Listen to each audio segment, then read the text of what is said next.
Hello and welcome. My name is Stephanie Hollinghead, and I'm the police chief here at Fairhope Police Department.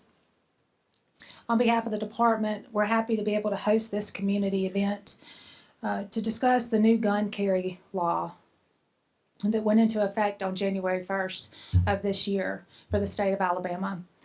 Since that law went into effect, our agency, and I'm sure other agencies are experiencing this as well, we've been getting a lot of inquiries about, what the new law means and, what can we do, what can we not do, what's changed.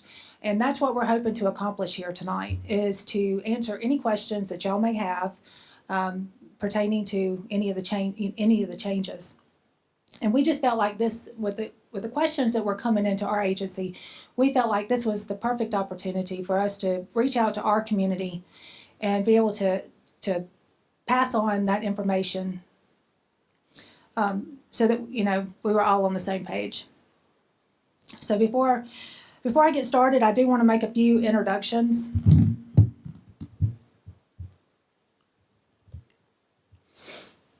With us tonight to assist with the presentation is Captain Andre Reed. He's with the Baldwin County Sheriff's Department. Captain Reed is the commanding officer of the Baldwin County Sheriff's Criminal Investigative Division. I'm sorry, y'all. Let me try to get this just right. And then also assisting us tonight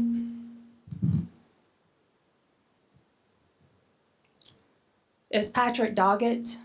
Patrick is with our Baldwin County District Attorney's Office. He will be assisting with any legal questions that anybody may have. And then also some of the uniformed officers that you see here, that is part of my staff.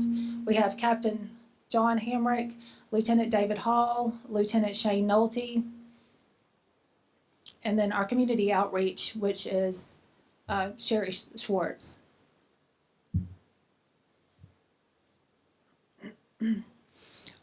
At the end of this presentation, there is going to be an opportunity for questions.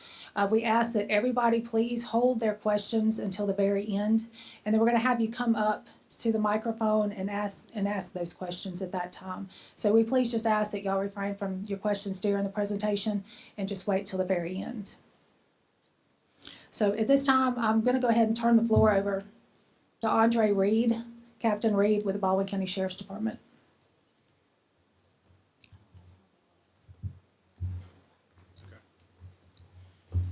Thank you, Chief. Can everybody hear me okay? Okay, I just want to make sure we're getting a little bit of feedback there. So, I was debating on how I wanted to start this off. Obviously, things seem a little bit somber, so maybe I'll start off with a joke, but I decided not to do that. But I thought about it and said, well, maybe I could get everybody to show me their hands, whoever's carrying a gun here. I thought, well, that's probably not good, because I know about half of you are proud, like loud and proud, hey, I'm carrying a gun. The other half are like, nah, I don't want anybody to know that, especially not anybody from the sheriff's office. And, I'm perfectly fine with that. I'm probably somewhere in the middle, personally. But what I do want to know, if you don't mind, you don't have to, but if you purchased a pistol permit in the past, ever in the past, if you don't mind, raise your hand. Wow. Okay. So that's a really big number. And this is a big crowd. So I'm very happy to have, the chief and the city of Fairhope invite us over to try to, engage with you guys, because a lot of times we have new laws come out or things are occurring at the sheriff's office or with different police departments, new laws, and the only time we see each other is whenever, we're trying to enforce that law. And so it's a much better scenario that we talk about these things in this sort of setting and not when we're out on the side of the road. So I hope that I can answer some questions for you. And everybody leave here, knowing something a little bit better. I'll learn some things from you guys about what your concerns might be. That helps us better, do our job. So I know that the chief said to hold your questions until the end, but what she didn't say is to hold your applause, kind of like your graduation. And I'm about to give y'all something where you might want to applause. But for all those people that raised your hand, for many of you, here's the good news. You may not have to buy a pistol permit any longer. So you get to save a little bit of money. Yep, yeah, I know you want to applause, but just hold that. But then again, some of you may want to continue to purchase that pistol permit. And so I put together a couple of things I wanted to share with you guys, and I knew this was going to be, a public forum, and I actually went through Facebook, sadly, and I read the comments after this law came out. And so I tried to go through and pick some things that seemed like a common theme, where whether it was on one of the news stations or on our Facebook page, on the city of Fairhope when they said they were going to do this, and just tried to pick a few questions that were on there that seemed to be a common occurrence and wanted to make sure that we all were on the same page with it. So, yes, you don't necessarily need a pistol permit as long as you're in the state of Alabama and you're a resident here in the state of Alabama. You can carry a firearm on your person, concealed, or in your vehicle, and for the most part, you don't need one, okay? We've gotten a bunch of questions from people that just basically said, so does that mean I can carry a gun anywhere? We're talking about pistol permit, not when and where you can take a firearm. So, government buildings, police stations, courthouses, schools and school events, and I'll get on that in just a second. And there are, a couple other places, but those places that historically have been off limits are still off limits. Now, there are some government buildings that you can bring a firearm into. The sheriff's office, if you're coming to buy a pistol permit, they want you to leave it in the vehicle. So you can have it on our premises, but you need to leave it in your vehicle. Let's say a place like this, you could potentially bring it unless they're having their city council meeting. Then you can't bring it in during city council meetings when they're having their government meetings. Unless they explicitly tell you you can't. All right, and that's really the big caveat and the one thing that people need to remember. The next part on there you should see on the slide are private businesses. So we've gotten calls about this too. This new law doesn't mean just because you can carry a pistol without the permit doesn't mean you can now suddenly take them onto a private property or private business without their permission, more or less. That hasn't changed. Again, none of these things have changed, okay? So I don't want anybody to feel like something big changed in this law. That's not the case. It is no different. You can't go to your local restaurant and carry a concealed weapon and they tell you they don't want you to be there. We will handle that generally at the sheriff's office, just like we have in the past. More or less, you'll be trespassed from the location, okay? It's a private location. They're saying they don't want you to be there with a concealed weapon, or if it's not concealed for that matter. If they tell you they don't want you there, you have to leave. It's a pretty simple thing. Or if you're willing to go put it up and they'll let you come back, then, that's also your choice. But you have that choice to make at that moment. If you want to stay there, that's when, if they call us, you may have a little bit of an issue because at that point, technically, you're not allowed to be on their private property. Just like if it were at your home. If you wanted somebody to leave, right, they've got to go, or otherwise they might have some issues with us. Your employer, like I said, back to the deal, just because you don't need a pistol permit doesn't mean you can take it everywhere.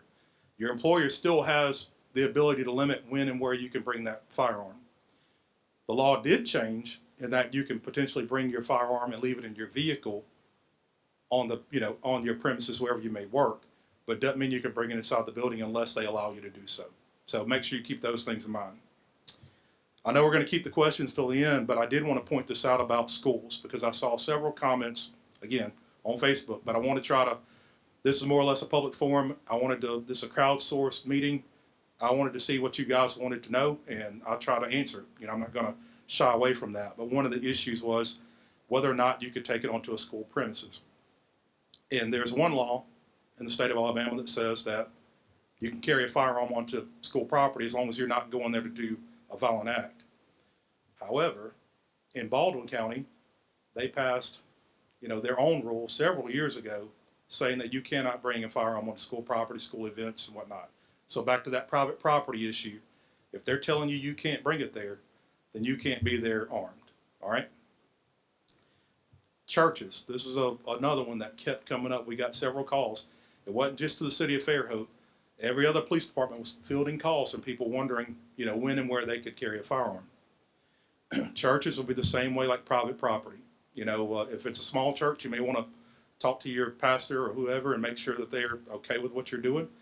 A lot of times they may want you to have a firearm there in case something happens. Unfortunately, in our day and time, churches have become a place where at times violent acts occur. People come there to make a scene. And so, they may want you to, and then again, they may not. So you may want to check with them ahead of time and make your determination on what you want to do there. But it's just like any other private property. So, in your vehicle, like I said, you don't need your pistol permit as long as you're an Alabama resident and you're in the state of Alabama. But there are a couple of things that I want you to be very well aware of. This is new for everyone, okay? It's new for citizens, new for the police officers. This is not something that we're used to. But if you're carrying a concealed firearm in your vehicle and an officer asks, that's the key, if they ask you, are you carrying a firearm, you have to tell them. Now, it needs to be as part of their whatever investigation they're carrying on, or if it's for their own safety, okay? And that's up to that individual officer. I can't be there. I can't predict the future about, what the reasons why they may ask you. But if they ask, just know that you need to answer them and tell them that you do have a firearm. You have to declare it, if asked. Just know that if during that investigation, however short it may be, if at some point they think they need to take your firearm into custody for a short period, they can do so. All right, this is written into the law. During that time, they can run the serial number, make sure the gun's not stolen, and make sure whoever's carrying the firearm is not a prohibited person, meaning that they are legally allowed to carry a firearm. So run your background or whatever it is they may want to do at the time to make sure that you're okay to carry that firearm. As long as you're not arrested, it also is in the law that they have to give it back to you. So, we're talking about a very short period here. Last but not least, and this is a big one, and I think some of this stuff, for me, I would consider to be common sense. These are things I would do if I were stopped. But at the same time, I understand that not everybody feels the same way. But this is the law, okay? You can't touch your firearm if you have a concealed firearm while on a traffic stop. And I think the way the law is written, almost verbatim, is once that traffic stop begins, once he turns on the blue lights, he gets out of the car, that traffic stop has started. From that point forward, you can't touch that firearm unless the officer asks you to. Okay, and I say officer, deputy, state trooper, federal law enforcement, whoever that person may be, any person in law enforcement, once they are conducting the traffic stop, don't touch it. So if they ask, you have to tell them you have it. They may be able to take it for just a short period to run it and make sure everything's okay. And then the third thing is you can't touch it.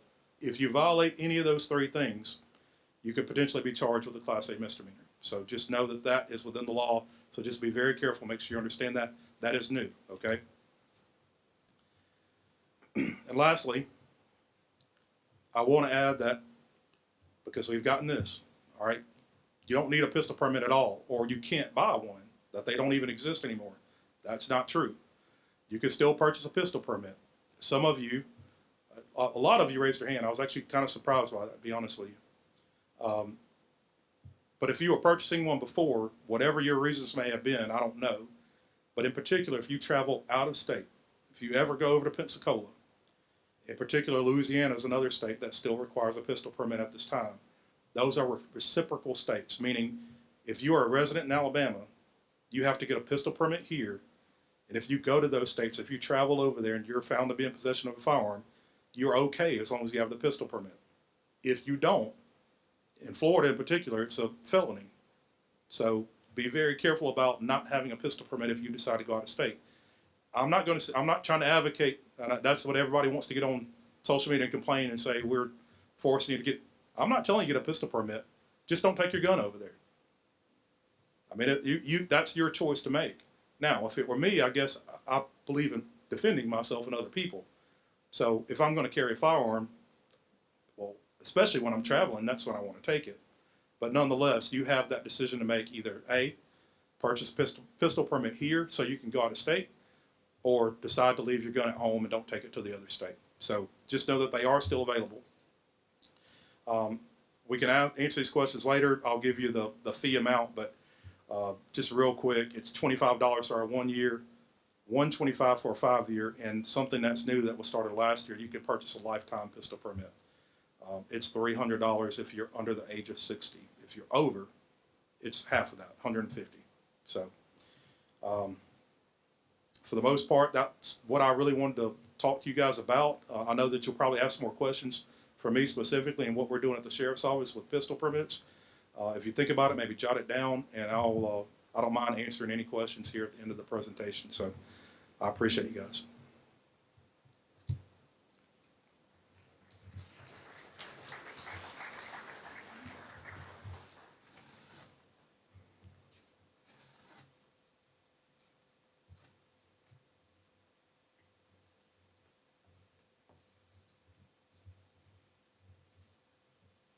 Good evening, everyone. I'm Patrick Doggett. I don't like microphones or podiums, so I'm going to stand out here and talk real loud. Does everyone hear me? Okay, good. I am the senior trial attorney at the Baldwin County District Attorney's Office, and I'm going to talk to you. I was asked to speak a little bit about the effects of the new law on prosecution. And maybe this will help a little bit, but the effects of the changes in the law when it comes to prosecution of these cases. Well, just a couple of them. First of all, the law just passed, so we're about 3 weeks in now, so it's hard to tell exactly how it's going to affect future prosecution. But obviously, when carrying a concealed weapon used to be within your vehicle or on your person used to be a crime without a permit, that being taken away now, there's going to be less. There's no prosecutions for that part of it. There are some changes in the law, but the general effect of it is the goal of prosecution, law enforcement, is not to pick on law-abiding citizens. Law-abiding citizens, everyone here with a pistol permit, you've gotten one of those, it's not affecting you one bit, okay? You've gone out and done that, you're not involved in other things. What it could affect is the ability to uncover other crimes. And that's a little bit of what we're going to have to shake out coming forward, because good police work, which we have here in Fairhope and throughout the county with the Sheriff's Department, is probable cause for one crime or one set of facts can lead to other crimes. And one of my big things that I've always dealt with in prosecution are guns and drugs together. Those don't go together, because we all know people with guns and people with drugs, bad things are going to happen, okay? And that's who we're trying to get the guns out of the hands of. For the general citizen that's going about their business, carrying their concealed weapon like they have every right to do, this is not going to affect you in the least bit. Law enforcement is going to have to take some different tactics in developing probable cause for other crimes. Generally speaking, some of the part of the new law, the requirements to take possession of the gun and a firearm during a traffic stop or encounters with citizens involves, they either have to reasonably believe that someone is going to cause injury or to either the officer or other people, or there's reasonable suspicion that they're going to be involved in some other criminal activity. Well, generally speaking, if they know that, the officers know that, they know that through other means, and that would lead to other probable cause reasons to search the vehicle. So it's probably not going to affect it terribly much in uncovering the other crimes that are important to us. There are still ways. Again, the goal of this is not to take guns away from. In prosecution, law enforcement is not to deprive any citizen their right to bear arms, but it's for criminals not to have the guns, and that's the ultimate goal. So there are still those mechanisms. It did not affect anything to do with the civil forfeiture acts, where we're able to forfeit contraband that's involved in criminal activity. That law is still the same. So that those mechanisms are still there in order to take possession of these weapons out of the hands of people who don't need them. Stolen weapon, you still can't possess a stolen weapon. It hasn't changed any of that thing. That's any of those laws. And as Captain Reed was talking about, when it talks about if they do take possession of the weapon, the officers do, they're allowed to do searches of the weapon and searches of the person.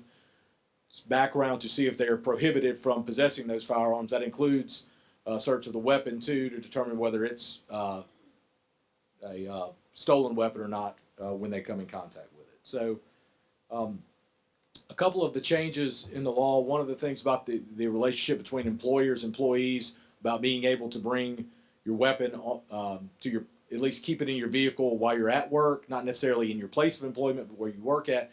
That is more of a violation of that by an employer is not a crime. It is, but there are civil remedies for that. So there's no prosecution for any of those violations. But there are some tools that were enacted within the law that do help provide mechanisms for law enforcement to make sure that even though some people, most everyone here, if you're carrying a concealed weapon with regards to legally doing so, but it still allows them the ability to get it out of the hands of criminals. And that's the ultimate goal in all of this. So, again, it's going to be a little bit of a kind of wait and see approach when it comes to the challenges in court for some of the searches, Fourth Amendment issues, when it comes Fourth Amendment, Second Amendment issues, as it comes forward. But I don't believe good police work is good police work, and I don't think it's ultimately going to affect the ability of law enforcement to do their jobs in a safe manner here. All right? Thank you.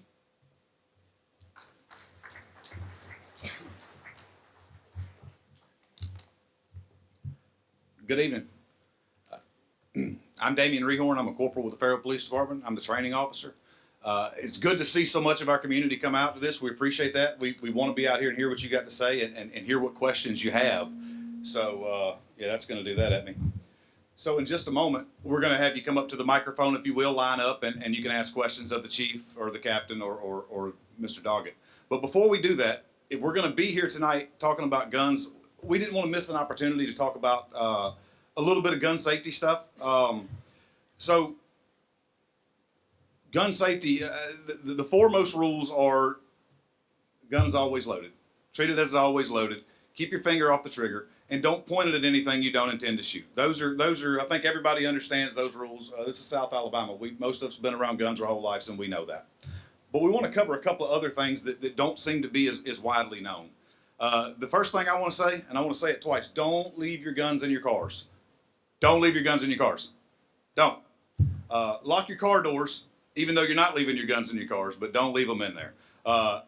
That's a good way to get your gun stolen. I don't think it's a secret to know that firearms that are used in crimes are often gotten illicitly, usually through theft. That's a pretty recurring crime ring that goes around, people stealing firearms and trading them, selling them, what have you. So don't leave them in the car. When you're storing them in your house, because you're not leaving them in your car, right? When you're storing them in your house, consider using a safe. Keep them in a gun safe, or even a lockbox or gun locks are good things to have on hand. Even if your kids are familiar with them, we want to make sure that as few people as possible have access to these guns. So keeping them in a safe not only controls who accesses those guns, but it also prevents unnecessary handling and hopefully unnecessary negligent discharges. Most of the time when you hear about guns accidentally going off, it's an accident, but somebody pulled the trigger.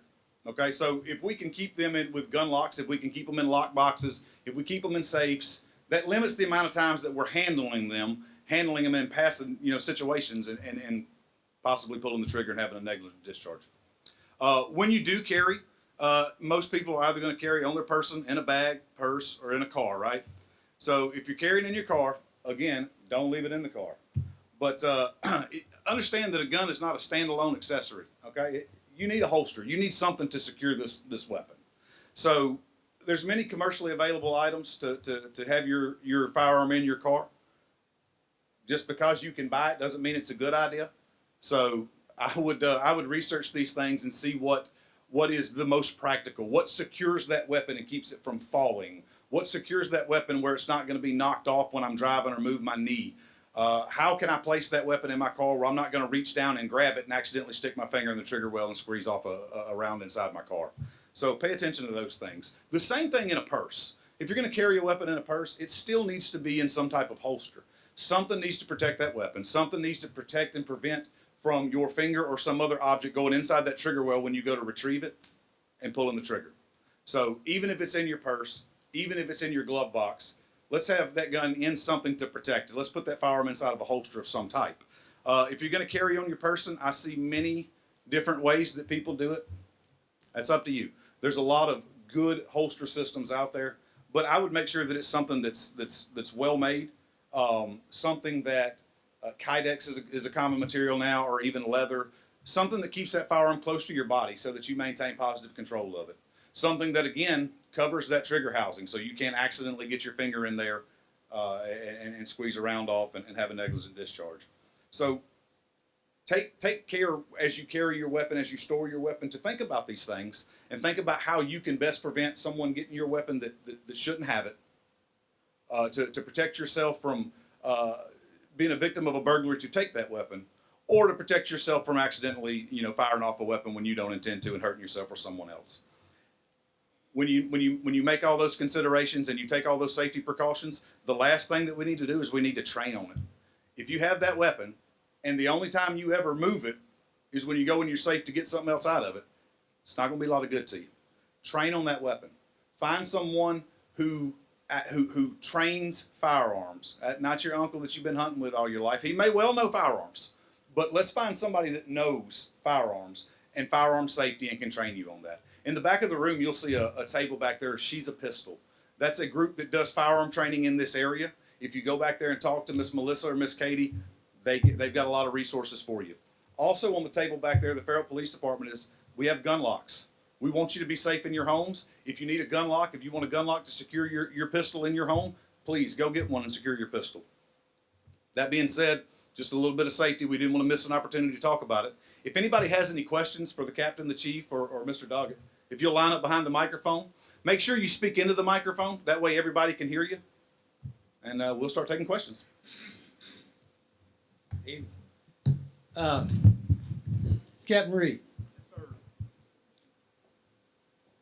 Just Yes, a little sir. confusion on my part. Okay. On the very first slide, at the top, it said, if an officer conducts a traffic stop and he asks you if you have a weapon, you must tell him. That's right.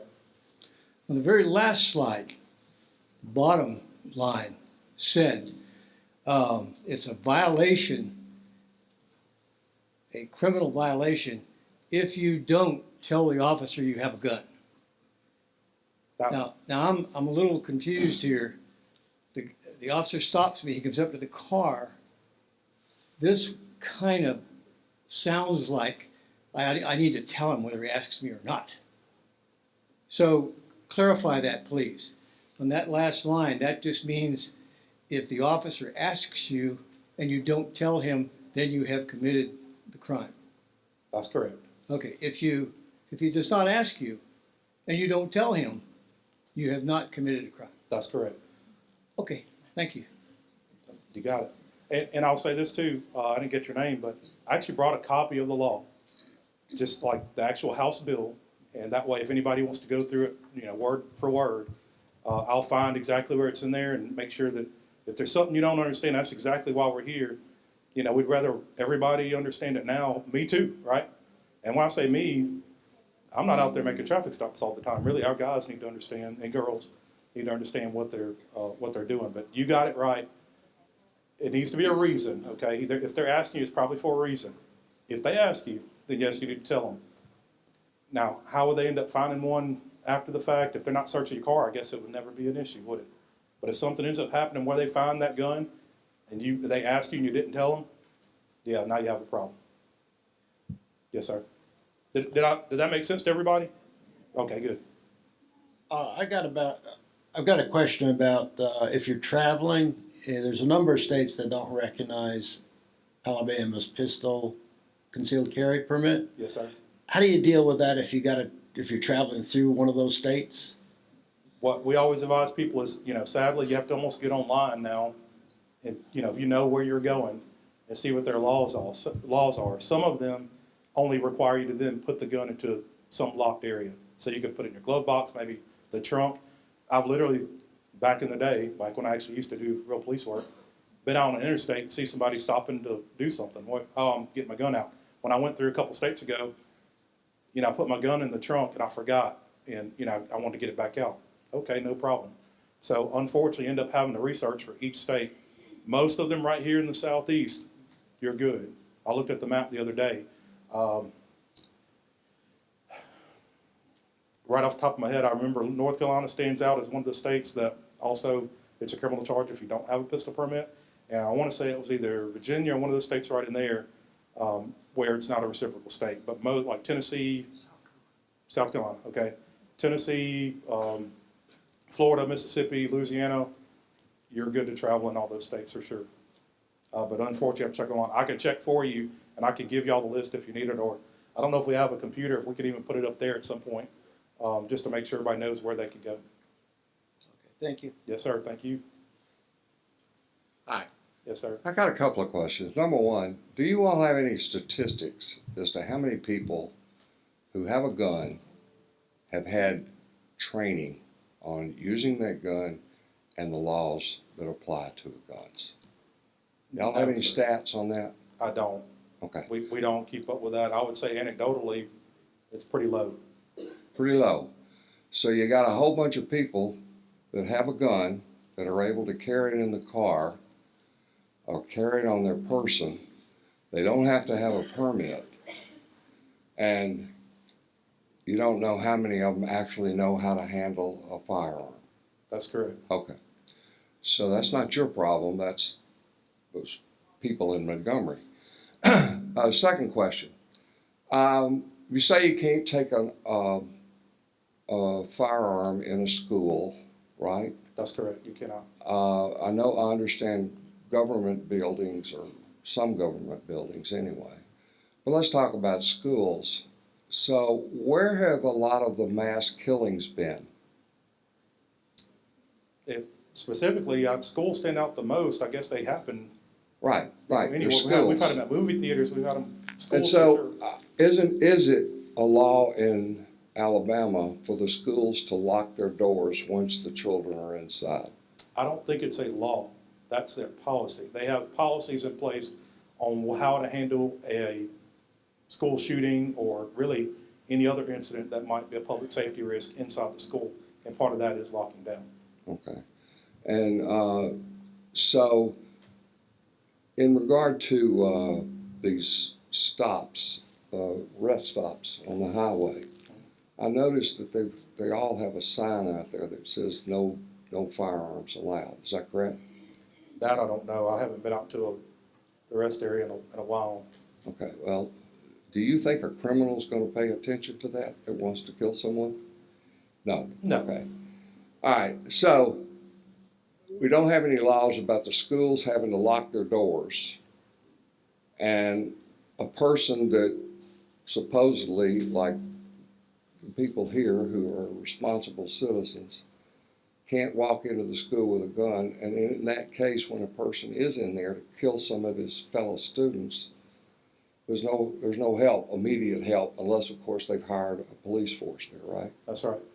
All right, don't you think that maybe the police force needs to talk to Montgomery and make them think a little bit more about this law than this thing that they've got right now? Because I don't feel safe as a citizen knowing that there's a heck of a lot of people, your words, you Yeah. said it's pretty low, It is. people untrained with a firearm.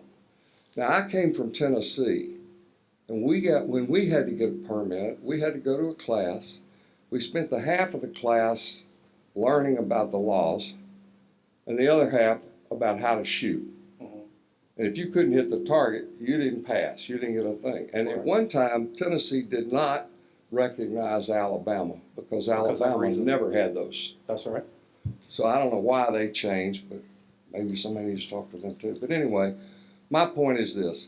I really think somebody or everybody here needs to put some pressure on the people in our state government to think a little harder about this law that they've allowed to pass and make some suggestions as to how to train these people that are going to carry a firearm, and to take a look at where you can or cannot take a firearm that criminals aren't going to pay attention to. That's all I got. Thank you. I appreciate your comments, and I'll say this for everybody's sake. It's really the beautiful part about having this event. You know, this is public safety is not a police-only issue. You know, it takes all of us working together to really make any sort of legitimate change. So I appreciate your concerns. You bring that stuff up. I've got two questions. Are there any stipulations around loaded and unloaded? And with that said, what does the law consider loaded? One in the chamber, or is it in a pistol? If it's in the clip in the gun, is it loaded? Can you? That's a good question. You may have read the law. Actually, there is one line in there that specifically states if the gun is loaded in your vehicle about being charged. So that is in there.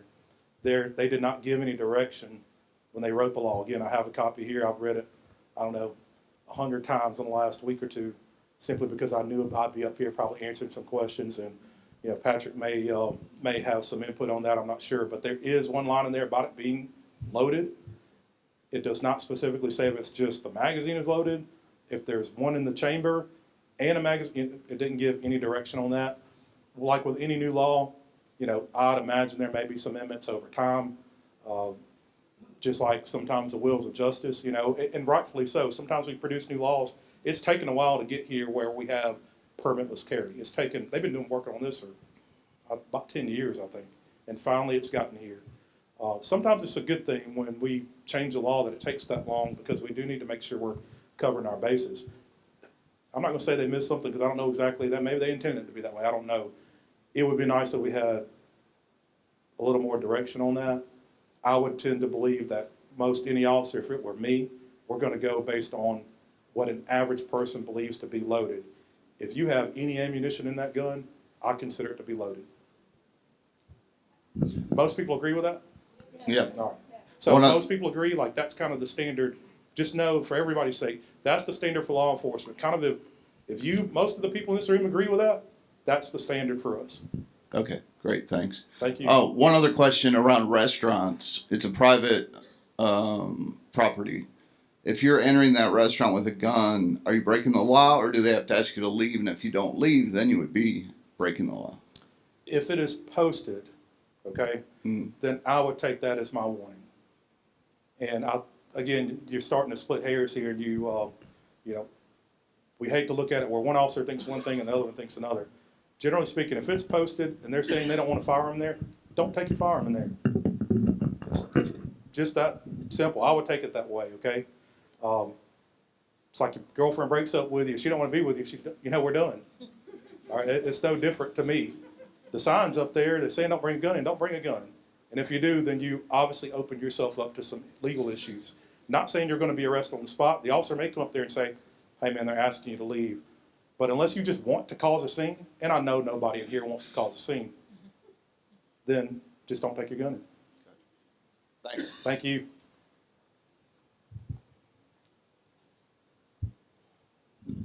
All right. My question is to age. So as I understood the permit system, a 19-year-old could get a permit in the state of Alabama, but other states may not recognize it until he is 21. That's right. What is the age threshold with the constitutional carry? I believe that it's 21. So if he's 19, he needs to get a permit. He must have a permit. I mean, there's no need, there's a must. Yeah, you would have to have a permit at that point. Okay. And, And and the way I understand it, if you have that permit and you go to another state, again, you're okay. As long as our state has recognized them and given them a pistol permit. But in this state, a 19-year-old must have a permit because he's not reached the 21-year-old age. Correct. Okay, that's what I needed to know. Thank you. And it'd be the same as if they go out and purchase that pistol. Right. Lawfully, if you go to a store to lawfully purchase that pistol. One other last question. 5 prohibited classes of people who can't possess a firearm. Has that changed at all, or are they all still the same? And this is one I'll defer to Patrick on to potentially answer that, but ours are crimes of violence is the ones that are listed. And so I actually wanted to point this out because Patrick brought up something that I know a lot of people have asked, and I just want to go ahead and throw it out there. It was a good tool for us. And somebody mentioned earlier, he went down and sat in the back over there, black shirt on. And you're right, criminals don't. This isn't about criminals. Patrick said it earlier. Law-abiding people we don't have any issues with. But when someone is out in let's say 2 a.m. driving through neighborhoods, breaking into cars, and we contact them with a pistol they just stole, it's not going to be reported until the next morning. Right? Everybody understands that. And they do it every night. So if we contact that person, previously, they did not have a pistol permit, we had a reason to charge them, okay? And now we don't. So there was a tool, and it wasn't about law-abiding citizens, it was about a tool to be able to, you know, investigate a crime. And so, even now, if you're not a prohibited person, meaning you committed some crime of violence, theft, B&E of a vehicle, and correct me if I'm wrong, you can probably give them the list off the top of your head, but theft, possession of a controlled substance, which a lot of drug dealers, what do they get charged with? They get caught possessing it, not necessarily dealing drugs. So they get charged with possession. None of those crimes applied. So those people can now carry a firearm, where they may not have been able to get a pistol permit. To answer your question, so to go through, this is not a new law, it's just amended the old law. So, but the prohibited persons part of it, I don't believe is amended. So that's like, been convicted of a domestic violence offense, been convicted of a felony, here illegally, been committed to a mental institution, Mentally ill people, habitual drunkards, well, I think it's the way the statute. unlawful use of a controlled substance, unlawful user of a controlled substance. Those have never been prohibited. So in Alabama, it's not illegal to, if you're a felon, that in and of itself is not violation of Alabama law. It's a violation of federal law, but there are only certain class of felonies or crimes, including it's violent crimes in Alabama that violates the purview of this law. Okay. So you're talking about any kind of violent murder, assault, but the only misdemeanor that may apply is domestic violence, I believe, maybe the only misdemeanor, but, so there's a certain class of prohibited persons in the Alabama. But that hasn't changed. That is not. That has not changed. Okay, thank you very much. I want to ask the question, if I let my pistol permit lapse, how long does it take to get the permit reinstated on it? In other words, if you just think, and something came up, you had to travel out of state, or you moved something to your job or something like that. I want to say they issue it to you there unless you have some issue. I mean, I've been standing there, I've never personally issued one, but Yeah. I've been in the office when, I mean, people are walking up constantly purchasing them, and they're issuing them out immediately. So Yeah. if you had an issue and you Yeah. knew you need to go out of state tomorrow or the next week, you could walk in, Fairhope, Bay Minette, Well, that's what I was saying. What kind of time frame would it be, right you know, then. to reinstate your permit if you already had one? right then and there. The only exception I would say, and again, one of the benefits to us, not necessarily for the general public, but you know, if we needed to look at something, you had a previous old report or something like that that Yeah. we wanted to review and look through and just make sure that Yeah. person's good to go, where they may not be on the prohibited persons list, but they also, let's say, we purchased drugs from them 10 times, you know, or something like that. We may want to look at that person to make sure that everything's okay. Okay. But yeah, I think you can walk in and get them immediately. Okay. All right. Thank you. Yes, sir. Yeah, okay. Sorry about that. I don't want to mislead you. It may take a minute. Hi, gentlemen. My question is a little bit off of the others, I think, is that in Florida they have medical marijuana. And if someone is permitted to have medical marijuana in Florida, but they come over into Alabama and they are carrying and they get pulled over, is the driver with the gun then subject to criminal prosecution for having marijuana in the car, even if they have the Florida permit or whatever is required for the medical marijuana? So if you're still in violation of Alabama law, whatever controlled substance, because there's different laws everywhere. But they have legalized medical marijuana in the state. But that is, as far as it goes, as far as having a weapon, is that what you're asking? Yeah, if you have a weapon and you also have medical marijuana, even if you're permitted for the medical marijuana, is it still something that you'd be in trouble for? I mean, those are two separate sort of legal issues. That's why I said it's on the The fringe. substance is legal to carry, whether under any law, that's not a violation, I mean, obviously not a violation of law. So you'd not be in violation if you had the Florida permit to come into Alabama, or you would be? If you're legal to carry a weapon, you don't have to have a concealed carry in Alabama. But if you have a concealed permit in Florida and you're carrying a weapon, then you're fine unless you're involved in other criminal activity. Right, I'm just trying to clarify the difference or the distinction between the two. The concealed carry, I understand, I've got a permit, and I carry when I go across the state line. But my wife has some health issues, and I'm concerned in the future. She's looking into the medical marijuana thing. And if we do have to go over there for that and have to come back, and knowing that medical marijuana is legal in this state now, if I would be in more trouble because I'm carrying a controlled substance and I'm armed. There's no enhancement for any of that in regards to any crime. Okay. A permit, whether you have a permit or a weapon when it comes to that, unless it's used in the act of a violent crime, there's no enhancement for having a weapon. So if I was pulled over and they found the medical marijuana, it wouldn't be an issue for the gun ownership portion. It would just be an issue for the drugs. Yeah, the gun and the drugs are two separate legal issues.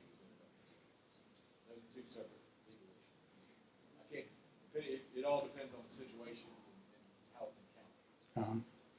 Okay, thank you.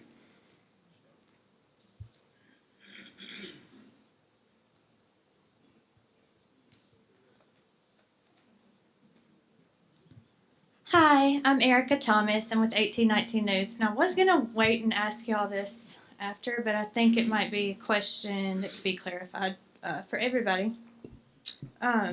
Whenever you were talking about, when someone asked you about having a gun in the car and informing the officer, what do you recommend for people? Just because I understand that if they ask, you have to tell them, but do you recommend that people go ahead and disclose that from the get-go, or?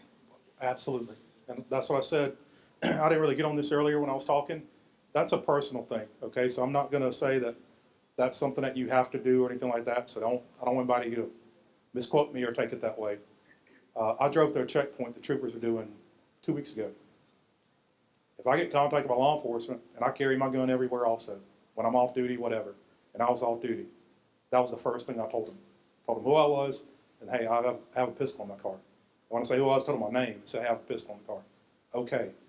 And so that makes sure that that officer, whoever it may be, is 100% aware exactly, what's going on. And from my own personal experience, when people do that, it puts me at ease knowing that that person's being above board. People that try to hide something from you, it makes you wonder if they're trying to hurt you or whatever the case may be. If they're telling me they have a firearm, then generally we can have a conversation about this, and usually those people have a pistol permit or whatever the case may be, historically. I know you don't need it now, but, I know that person has already been checked. There's some things about that scenario that make me feel a little bit more comfortable. So absolutely, I would advise you to do that. It's what I would do. And that's why I'm saying I would do it, or I would encourage you to do it, because I do it myself. So, are there any restrictions on the number of firearms or the amount of ammo that you can have in your vehicle? That is nowhere inside the law, so I don't think there's any provision on that. And you did say that this is talking about unloaded firearms, correct? You can't have it loaded in your car? Either way now. It could be loaded or unloaded. So you can have it loaded in your car? Yes, ma'am. Okay. There are some caveats. They changed a little bit of the law with regards to bringing firearms on school campuses if you are within the law. Now, as far as hunting goes, now, I grew up in a small town with a Leroy High School, so Yeah. everybody, you go to school, people go to school, bring their hunting rifle, go hunting in the afternoon. So there's a caveat. They changed the law and codified some things in there with regard to certain requirements. If you are going to bring a hunting rifle on a school campus, one of the requirements is that it's unloaded. It has to be locked in the car. Now, that doesn't trump anything that schools can then still say, hey, we don't want guns on our campus, just like there's a policy here in Baldwin County to not allow those things. But the law, if there's no other public policy, allows those things, but you have to meet certain requirements. Just as an employee has to meet certain requirements of their employer about how they store it, if they're bringing it to the parking area, about how they store it. It's got to be in the compartment, the door's got to be locked, it's got to be out of view, that sort of thing. Thank you.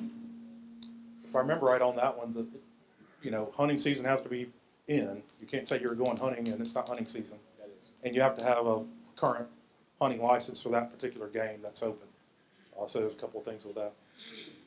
I'm sorry. Y'all just confused me just a little bit. So you said you can have it loaded in your car. I thought you had to have the chamber and the gun separate. Nope. You can have it loaded in your car. You can have it on your hip.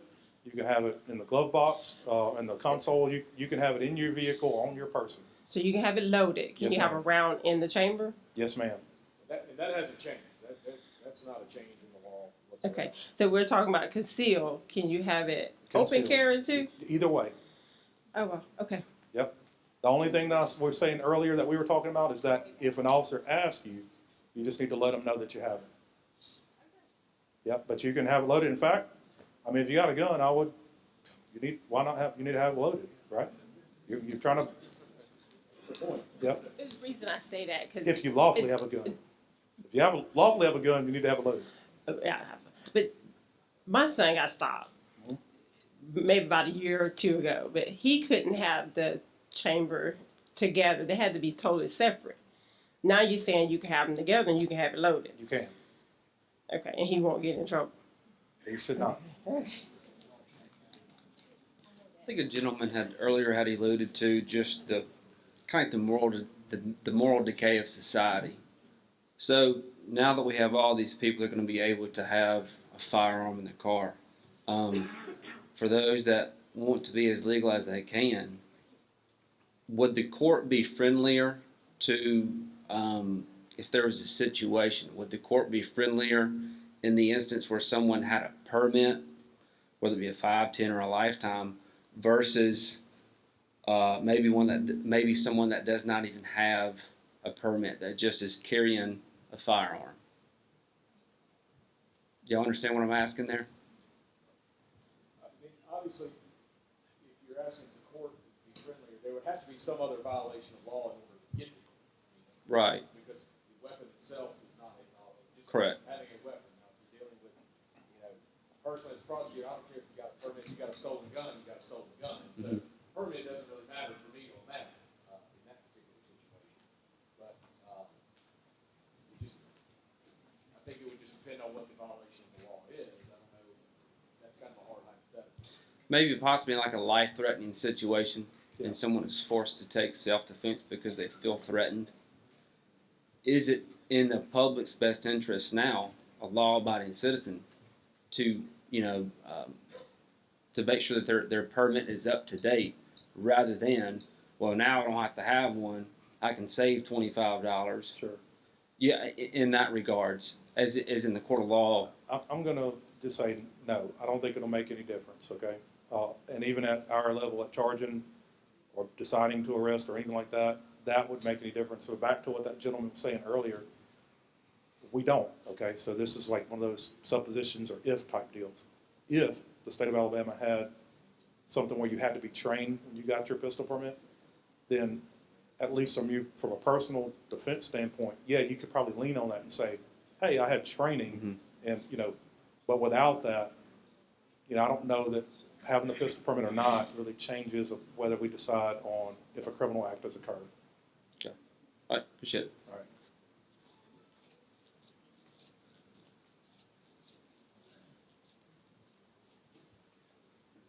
I have a question about whether it's about right and wrong. If somebody comes to your door, say 8 o'clock at night, you turn on the light and they're standing right there and they're asking to come in and maybe use your phone, or they say there's been an accident, but you say, no, just get off my property, I can't help you. And you turn to go around to maybe where you got your gun up here just for safety. While you're reaching for it or something, you hear him trying to break the door down, or he shoots his gun through the door. But do you have to wait till they come breaking in before you would shoot back? Or when they come in, I want to make sure I understand exactly what you're asking. Will you ask me again? Yeah. If a person comes to your door and you tell them to go away because you didn't want to help, you maybe look suspicious or something, and you go around here and you got your gun right over here, you get it just because you're going to have it, not knowing what he's going to do. do you have to wait till he breaks the door down, breaks in, before you would return and fire, if he fired? Or are you gonna be responsible for, what you do to him? Or, I'm going to say that you can answer the door with your firearm if you want to. As for the rest of that, I'm going to defer to the prosecutor here. Yeah. But basically, if you feel like your life is in danger, that's when you are able to use deadly force to defend yourself. as a resident, would I be responsible if I hurt him real bad or killed him if it's through the door? And he had a gun too, so. So the standard for self-defense in the state of Alabama, especially for using deadly physical force, is that the person using the deadly physical force has to be in reasonable fear that someone is about to use unlawful deadly physical force upon them, or they're about to commit an assault in the first or second degree, which is basically they're going to cause serious physical injury to them. If they're going to be the victim of a robbery, of a burglary, of a kidnapping, a rape, or anything like that, if you have a reasonable person would believe that that's about to happen to them, you are allowed to use unlawful deadly physical force. There's no bright line rule that says if they get to a certain place or not. It's all dependent upon the facts, but that's the legal standard. But you have an absolute right to defend yourself against someone who's a reasonable person would believe is about to use unlawful deadly physical force or something that could cause serious physical injury to you. Right, because when I was growing up, I always heard that if you can shoot somebody, either way you shoot, you better drag them inside the house, otherwise you're going to be accused of murder. So I don't suggest that either. Yeah. I think we've all heard that a little bit, but that is not the legal standard for sure. The same with the car. If they was threatening you, you'd have to defend yourself. Self-defense laws apply in a house. They apply in the civic center. They apply everywhere. That same standard is there. So it used to be, and what you're talking about, one thing in your house, one of the things they used to have is called the castle doctrine, where you can defend your home. And that was different from outside of your home, you had a duty to retreat if you could from the situation before you use unlawful deadly physical force. But the castle doctrine is now basically applies everywhere. You have a right to stand your ground now. I think we all heard that. Yeah. That is what stand your ground means. You don't have a duty to retreat anymore if those other elements are met now under the laws of self-defense. Okay, thank you.